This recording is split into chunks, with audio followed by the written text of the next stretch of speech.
penangkapan untuk keadilan. Apresiasi layak diberikan kepada jajaran Kejaksaan Agung yang bisa menangkap tangan 3 hakim Pengadilan Negeri Surabaya yang membebaskan Ronald Tanur. Penangkapan ketiga hakim yang membebaskan Gregorius Ronald Tanur, terdakwa perkara penganiayaan berujung kematian kekasihnya, Dini Sera Afrianti. Itu kian membuka bahwa ada bau tak sedap dalam putusan pembebasan itu. Ketiga hakim itu, Erin Tuah Damanik, Mangapul, dan Heru Hanindia, diamankan bersama dengan Lisa Rahmat, penasihat hukum Ronald Tanur. Seperti diberitakan harian ini, penangkapan itu disertai dengan barang bukti berupa uang asing dalam jumlah besar, bahkan salah satu box penyimpanannya ditulisi diambil buat kasasi. Putusan Majelis Hakim Pengadilan Negeri Surabaya, Jawa Timur yang membebaskan Ronald pada 24 Juli 2024 menimbulkan gejolak dalam masyarakat. Rasa keadilan publik terusik. Sejumlah kalangan meyakini Ronald Tanur melakukan kekerasan yang berujung pada kematian Dini. Sejumlah warga bahkan meyakini tak hanya menganiaya, terdakwa juga melakukan pembunuhan berencana.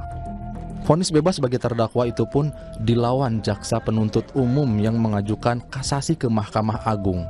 Dan MA pada Selasa 22 Oktober lalu membatalkan putusan Pengadilan Negeri Surabaya. Ronald dihukum 5 tahun penjara, lebih ringan daripada tuntutan jaksa selama 12 tahun. Namun, kini keberadaan Ronald belum diketahui. Jaksa belum bisa melakukan eksekusi atas putusan MA tersebut. Dugaan penyuapan terhadap ketiga hakim Pengadilan Negeri Surabaya pun terungkap. Penangkapan hakim dan advokat itu mengindikasikan keberanian Kejaksaan Agung dalam menindak ketidakadilan dan kecurangan dalam penegakan hukum.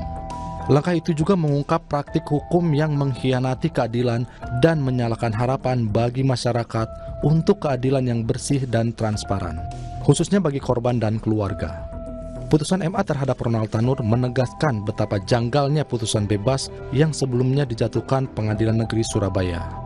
Kecurigaan publik terkait praktik transaksi uang di balik putusan bebas itu semakin nyata, kuat, dan terbukti dalam pandangan publik meskipun tetap harus dibuktikan di pengadilan.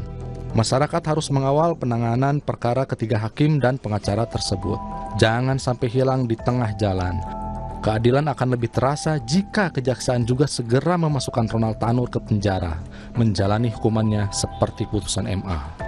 Penangkapan ketiga hakim Pengadilan Negeri Surabaya itu bisa pula menjadi momentum untuk menyusun regulasi dan lebih ketat dan transparan serta menuntut akuntabilitas dari semua pihak penegak hukum. Dugaan suap dalam sistem peradilan harus menjadi perhatian utama pembenahan hukum di Indonesia. Keadilan tidak boleh diperdagangkan dengan imbalan uang atau janji lain. Tindakan ketiga hakim itu, jika terbukti, juga merupakan pengkhianatan terhadap perjuangan meningkatkan kesejahteraan hakim yang selama ini diperjuangkan.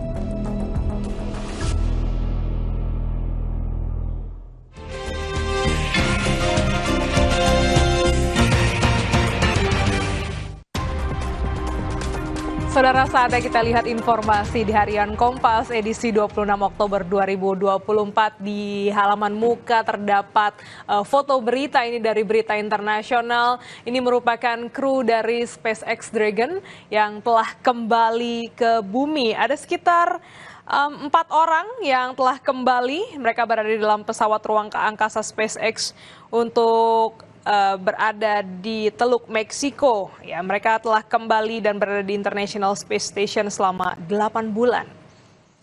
Selanjutnya kita bergeser ke sebelah kanan, ada judul besar Harian Kompas, Kejaksaan bongkar dugaan maklar kasus di peradilan. Penyidik menemukan uang serta emas senilai hampir 1 triliun rupiah. 1 triliun rupiah, saudara ya, di rumah Zarof Rikar. Diduga uang dan emas ini dikumpulkan Zarof saat bertugas di Mahkamah Agung pada 2012 hingga 2022, sekitar 10 tahun kurun waktunya.